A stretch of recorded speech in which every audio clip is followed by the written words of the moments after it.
The way road are work in Manchester, I don't know why.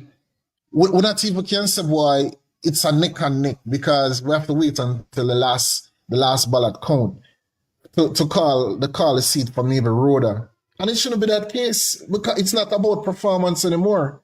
But And Renegade, I have to talk to you offline and off here because you are stimulating me to think, man. The fact of the matter though is our institutions, our business class, the intelligentsia in the country, the upper class, they are part of the problem. Yes, Mr. Oath. Hey, listen.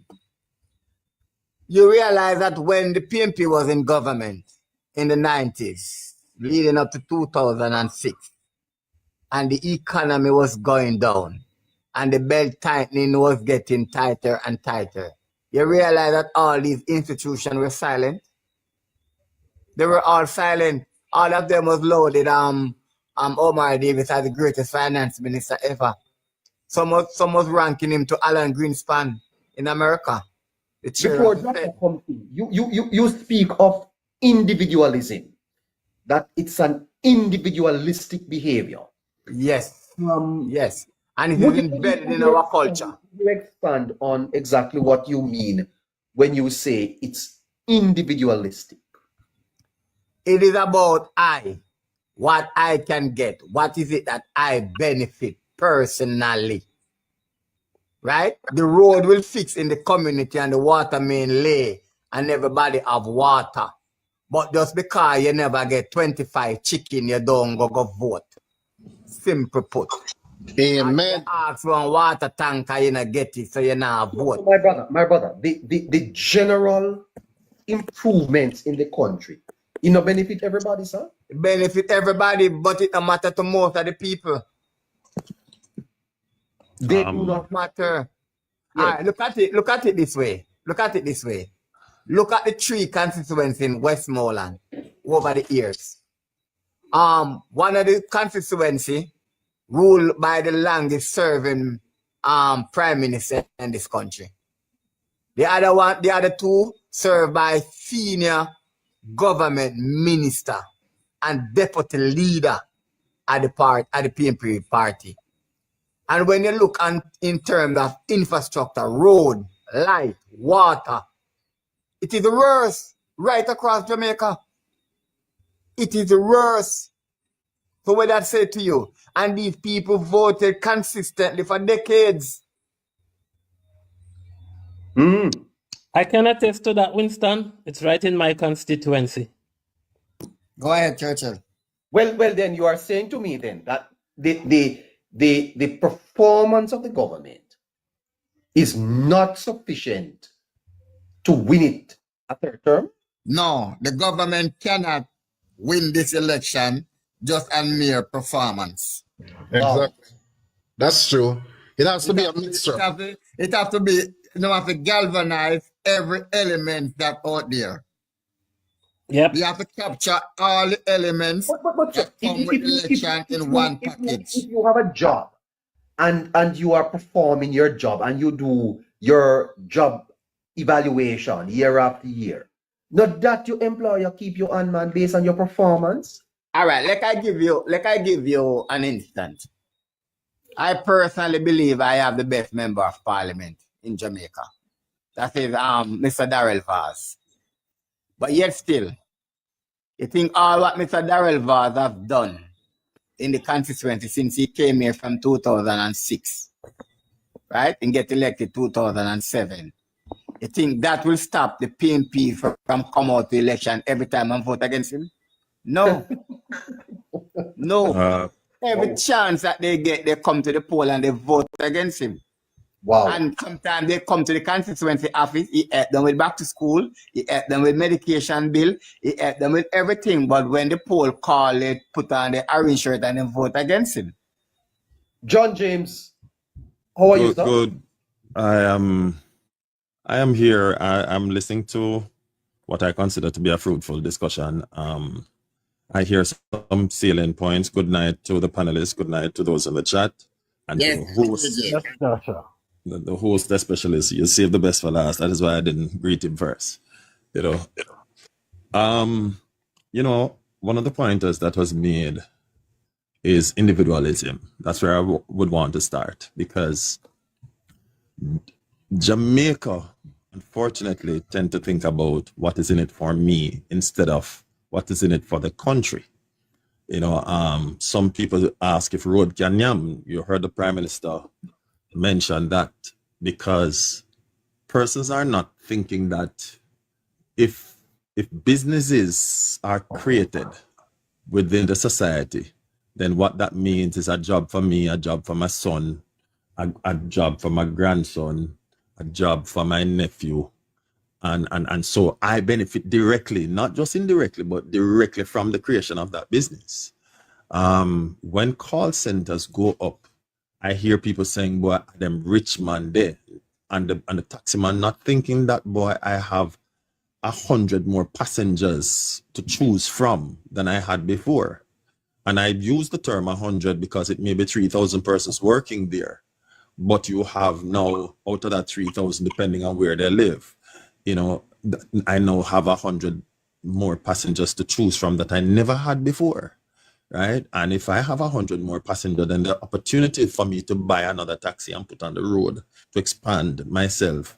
So instead of driving for somebody now, I can buy one for myself and then later possibly put another one on the road. Then we don't think like that, unfortunately. We think very narrow-minded. Years ago, when I used to be in another profession, a Chinaman said something to me that I will never forget.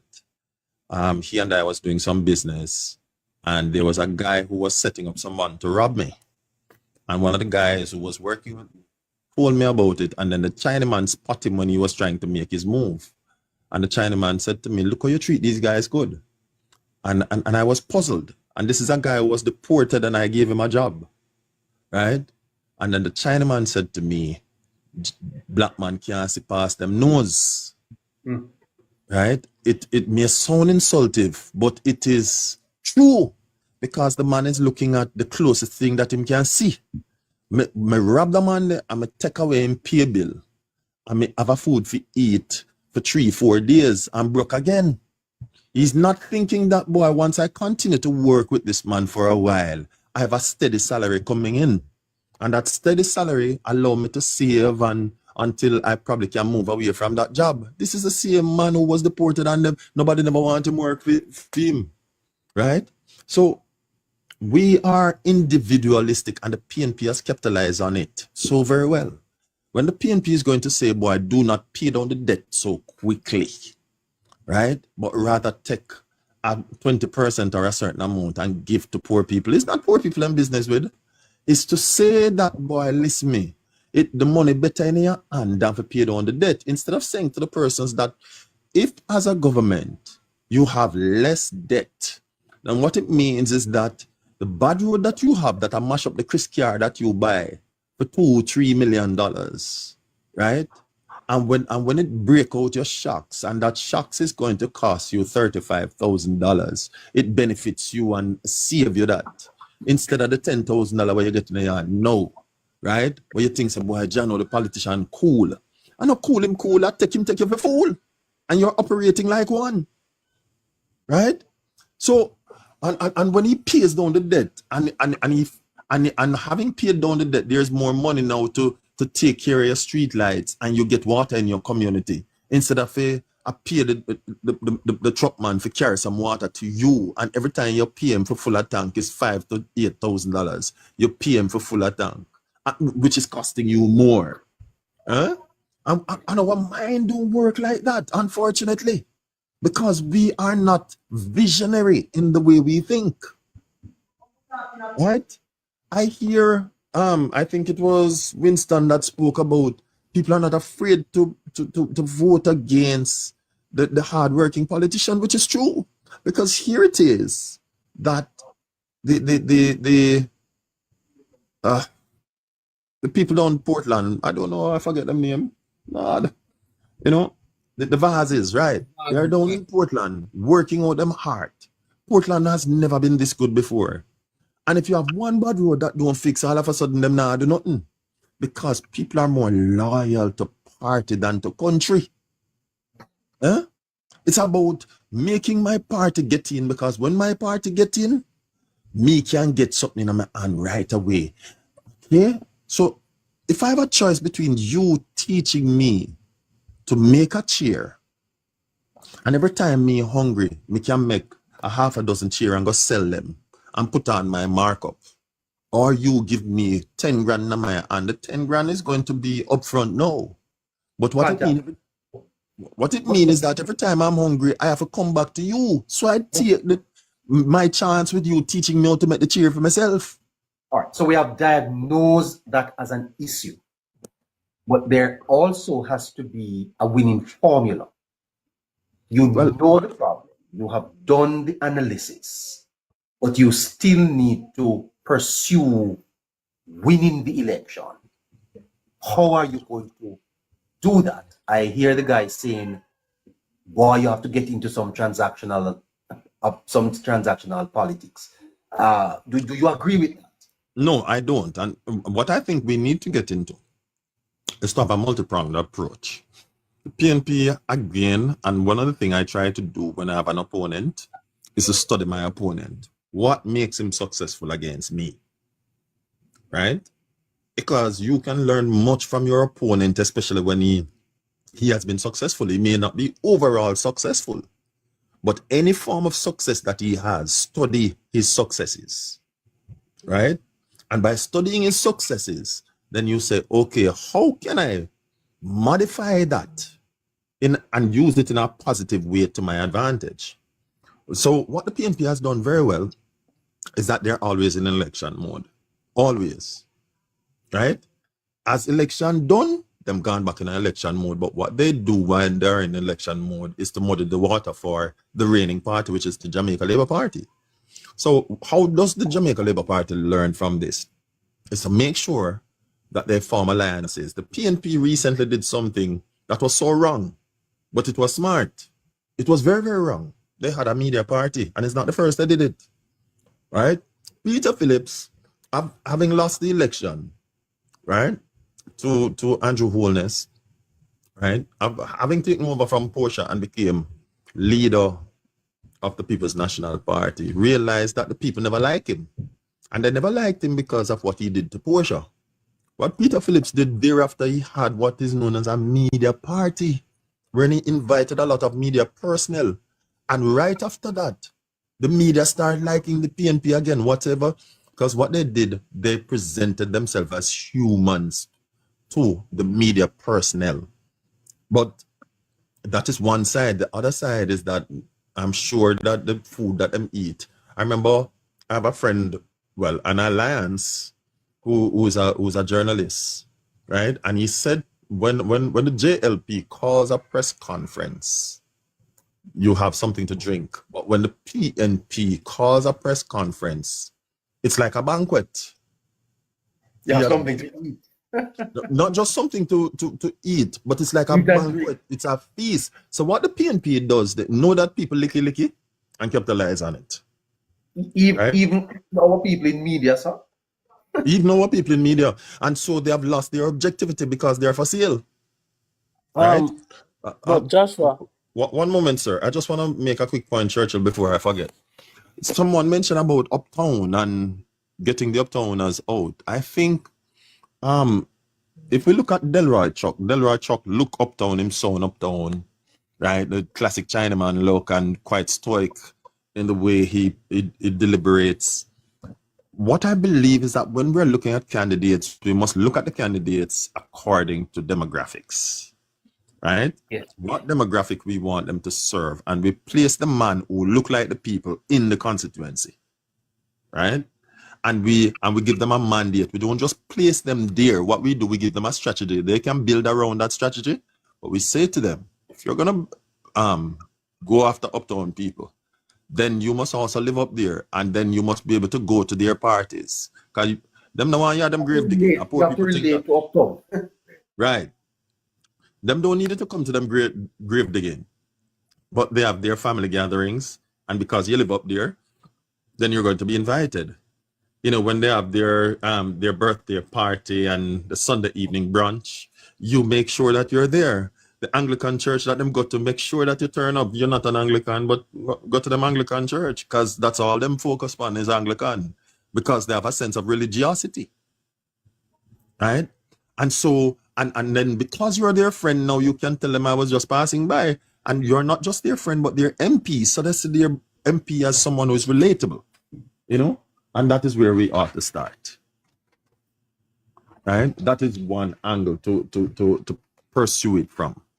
Very good point, Joshua. Very excellent point. All right, go on. You gonna go, Churchill? Go ahead. Go ahead.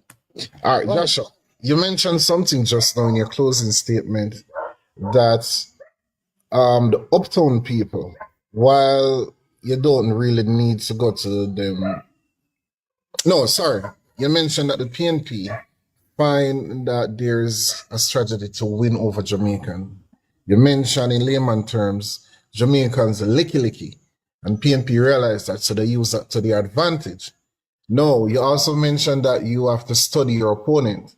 No, I have studied PNP over the years. I'm studying them from about 2007 coming all the way up. And what they have done is keep the poor poor. And once you keep them poor, it simply means you are in charge of them. You have them like a puppet on a string. So you can dictate to them whatever. You open by saying transactional politics, you don't agree with it. But that's what PNP is using. So if your opponent that you study, that's what they're doing. As recent as in, I think it was October, November, in the by-election, they use it well in Clarendon here. So when you look at it, if they're going transactional, what say you in regards to how would you try to counter a PNP being transactional? Because you can see they don't have any policy, they don't have any plan, but yet still they are super confident of winning because they're going to buy the election. How do you counter that now? Why I'm opposed to transactional politics. And how would you counter them buying votes and we getting more voters out than what they can buy? All right. We have had a very successful period. I think it was the most successful campaign that we have ever had, though many would disagree with me. When the JLP was in the wilderness for 18 and a half years, it was Bruce Golding that brought back the JLP practically from the dead. What did Bruce Golding do? He and Tufton, because I used to live in a garrison community. That's when I met Tufton when he was with NDM. They would go door to door. The JLP form alliances with the Chens and all of those people, the people who have influence uptown, and he carried a message that was irresistible. I heard our host last night spoke about Project Jamaica. That in and of itself can be the platform for a message. And so the message is built around that mantra, Project Jamaica. And we show them why is it that Project Jamaica is important, but it must be done in such a way that it's relatable to everyone and everyone can relate to it. Yes, Joshua, but we don't really have the time to do that. I think you have to speak to the next 4 months or so. All right. So what is going to be done in 4 months? All right. So in such a case, then the door-to-door must begin right now, because that is going to make a difference, right? The hills and the gully walks. And one of the things that the PNP has done very well is the morning walks that the uptowners take. And I know this because of where I live. The morning walks that people uptown take and the mid-level people takes, on the hills and walking through the community, they walk with them and they basically talk with them, in a very subtle way. They don't bring raw politics to them. What they do, they start at a level. I remember listening to a conversation between two of them, and one of them started talking about the difference between socialism and capitalism, and then pivoted from there to say that is why they prefer socialism as opposed to capitalism, because capitalism is oppressive, and then pivot to, boy, the PNP is a party of socialism, and that is why they have always loved the PNP. And we have to learn that strategy. If we are going to use the same transactional politics, then we cannot speak of corruption. We have lost the credibility to speak against corruption if we're going to use the same method. If you say that if someone needs help and we help them, but when we go to their little football game, then we use 5 minutes to talk to them at the football game or the netball game and go play domino with some of these guys and begin to educate them. They see you as one of them, and that's how you campaign. So you campaign without campaigning. At the end of the day, Winston mentioned about the maturity of the electorate, and small minds cannot see big picture, and that's part of the problem. Jamaica is not at that maturity where people are going to always listen to what you just talk about, Joshua. And when it comes down to it, we are Jamaicans. We know what happens on the ground. We know that. We cannot deny it. And for those constituencies that are close, you can bet there'll be a hell of a fight for the victory. We know what goes on the ground. There's no matter how you pussyfoot around it, it's happened in the past and it's still present with us. Okay? So we're not going to pretty talk and tell you something different. But just a second there, I forgot to mention this too. That as someone who believes that he's a Christian, which is speaking of myself, one of the things that the Bible teaches is that go ye therefore into all nations, and every man is an evangelist once you're a Christian. The JLP need to, the supporters of the JLP need to understand, in order for the JLP to win, every man has to be a carrier of the JLP's message and try to understand. Yes, Joshua. No, you have pivoted to where we can use the next 17 minutes to discuss. And Renegade, I would love to hear you. The Labour Party's evangelists, what is the message that you are giving him so that he can the man on the ground? What is the message of you? Okay. All right. So for me personally, it has is bad, Renegade. And I want you in answering that to speak to the demographic. Because remember we said earlier that there's a lot of rural support for the party. Is it the same message that you use in Delroy Chuck's constituency that you are going to take up to Moko? What is the message of the party that is going to win and is going to overcome the transactional politics that the other guys are suggesting is a real thing on the ground? How do you overcome that with a message? All right. So to answer that, the first thing to win an election, you have to know your voters. You have to know where your voters are. And this is where I agree fully with Joshua. Door to door, social events. And again, you have to be very careful where, because Delroy Chuck, Nesta Morgan, two different demographics. So while you have to attend funerals and stuff in Muckle, Chapelton, Osborne Store, or wherever, you can't do the same for Delroy Chuck because two different people that you're dealing with. So the key for us to win this election, to combat this transactional politics, you have to work in the field. You have to go out there in the field. You have to go back to the core values of the Jamaica Labour Party. In the field, laboring in the field, door to door, know Miss Jean, Uncle Tom, Mr. Chin, the business owner for the gas station, the wholesale. If you're on a Spanish Town Road, you have to have links over Toyota Jamaica, Excelsior, Red Stripe. You have to be in their faces. I agree with Joshua again. Candidate selection is key because you cannot have a particular person. Not saying that I don't like councillors, but you can't have a councillor to take over a seat with a mixture of mid to upper, and that councillor, I don't really want to touch that part of it. Let's say candidate selection is key in regards to the demographics, right?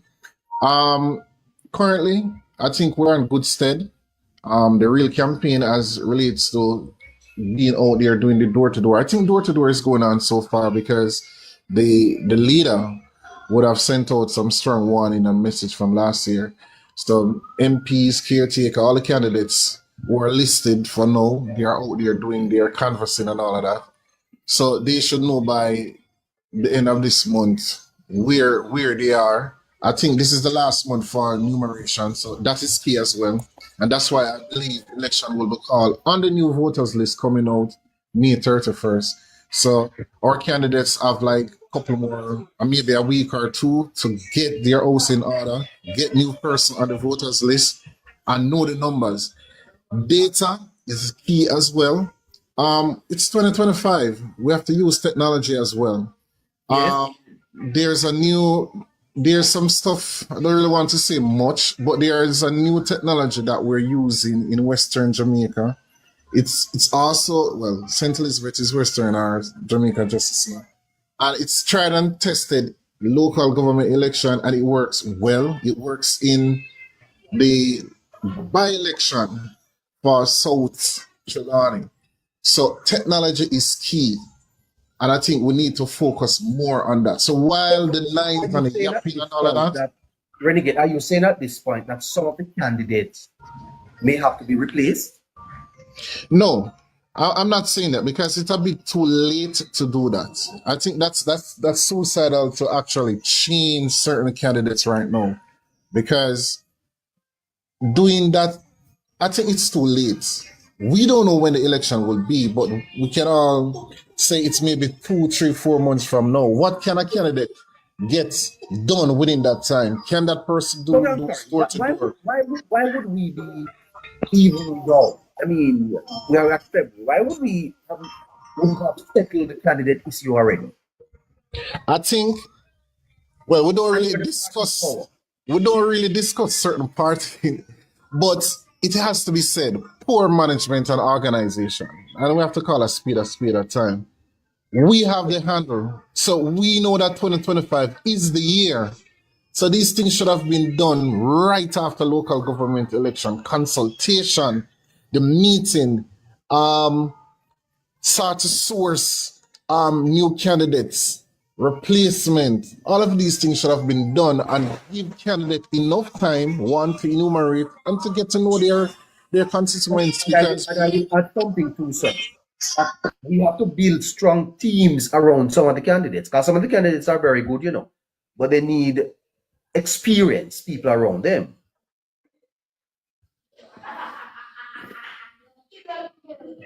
yeah, that is true. The experience arts. For example, let's look at a seat. We'll talk about experience, and we're going to go back to our favorite because we have mentioned her name quite a lot tonight, Rhoda. There's no experience in Manchester. Who's the elder in Manchester to say, okay, Rhoda, I think you need to do this. Damien, you need to do this. Mr. Chin, you need to do this. Nesta, you need to do this.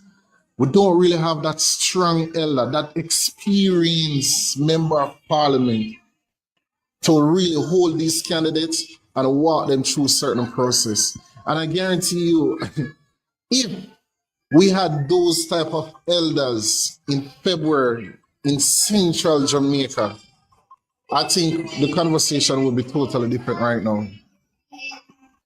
I want to add something here. You see, sorry to cut you off, Renegade, but I just want to add something here.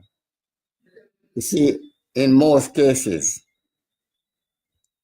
it is not the member of parliament, so to speak, is the premier campaign person in the constituency, most times. But it is very much important for the candidate to be present, and so the people can get to know and feel them and understand them. And these candidates also need to be equipped with information and also interpersonal relation skills. Some of the candidates them lack this. They don't know how to relate to the people. Okay? Sometimes when you go to a home, you will go to a home and family have young people who are unemployed, very desperate, need something to do. But that candidate, sometimes even a member of parliament, do not arm with any hands-on information that they can say, okay, you can try this or you can try here, I can make a call here for you. That is lacking. That is lacking with sometimes with the candidate. So the candidate then need to have more information hands-on that they can give to the people on the ground. And next thing again, sometimes when a candidate come in the constituency, I will speak specifically to a member of parliament. You will go in an era and there is no water, but you don't have that contact where you can see right there on your phone and you can arrange how that household or that community can get some water right there and then or tomorrow or stuff like this. So these are some very important issues that is very lacking. Okay? Another thing again, what I find is lacking also. We, after coming out of the parish council election, we did poorly, I guess. We should have used that as a launching pad to launch a staff campaign to get the workers mobile, organize them, get them out there on the ground. So we are not seeing that happening, right? We are not seeing that happening. In politics go off a momentum, right? And at the moment, the JLP do not have any momentum because the little that they were able to spur in the local government election, it gone back flat. And I know exactly. The JLP or the PNP? The JLP. I'm speaking specifically to the JLP. No. I beg to differ there, Winston. I think that you're going to see in the upcoming weeks that the party has made significant progress, even in the polls. That it has stabilized, and they are going to be pulling ahead. Watch out for that. The momentum is not. I was about to say the same to him. Not with the PNP. I think what has happened is that the PNP now has tapered off. They're not going any further. And I keep saying to people that what you pick up midterm in a government is voter frustration. You don't really see voter intentions. As soon as the election is called, you're going to see the real numbers coming out. People I agree. are to add to that, neighbor, you know, streets on a daily basis, what supporters are asking for, and I should say Jamaicans, because they are both supporters of the JLP. When a Labour at them out touch the road, we can't wait for the road to change and put on in clocks. So that in itself shows that there's a level of anticipation out there by people. They just want to see the party out there doing similar things. To be fair, sir, we have to remember that the party is government. Government is a complex, difficult job, right? And you have to do both, but at the same time, the eyes of the government has to be kept on the issues that the country is facing day after day. And this is why Bruce Golding has posited that the party is to be separate from the government, because while the government is focusing on governing, the party has to be focused on campaigning. You understand what I'm saying to you? I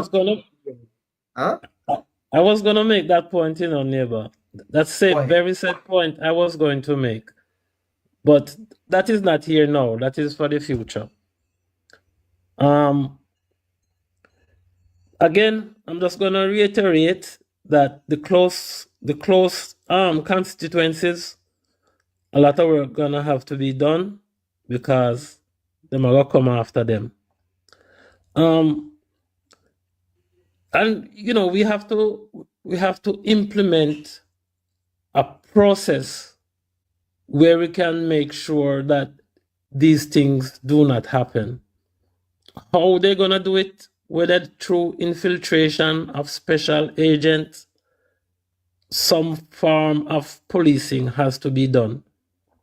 And as we mature, because we're still a very young country, as we mature, we have to devise ways of making people comply with the law. The other point I want to make is that concerning that is that especially in the rural areas,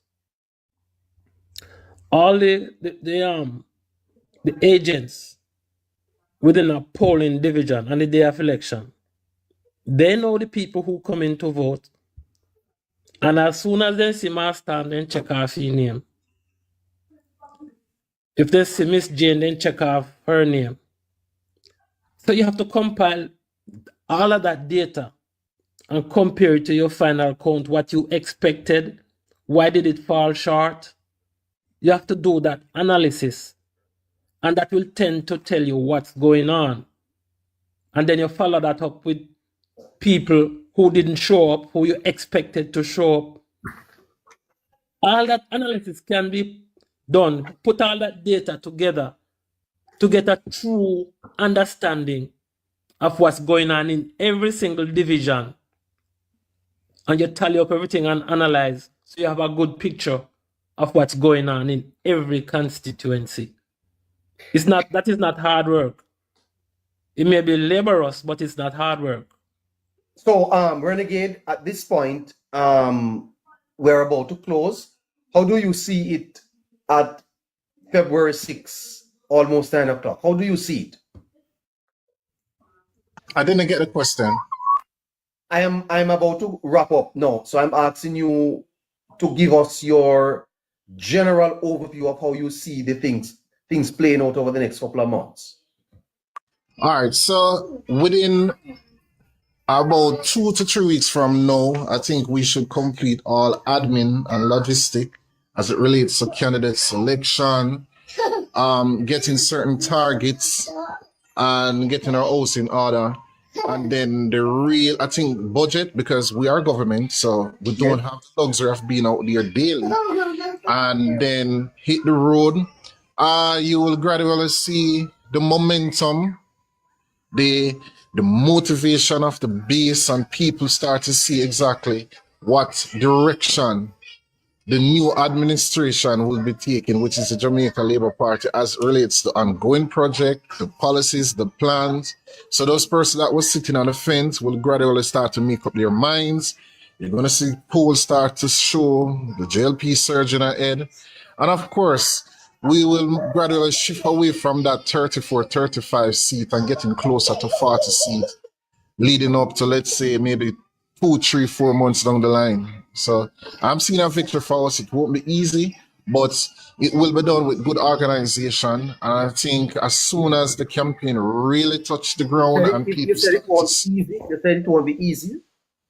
No, it won't be easy. And it's based on what we spoke about earlier and some stuff that you guys mentioned yesterday as well. So it's a multi It's a myriad of stuff, but we will eventually get there with time and a lot of hard work. So it's not impossible. It's not that very, very hard, but we will get there eventually. If I may just add briefly, Yes. that the polls, I guess maybe a year before the last general election, people were saying how JLP in trouble. Even Dalvaz was losing his seat by a few percentage points. And after a while, everything just collapsed. And the JLP one going away.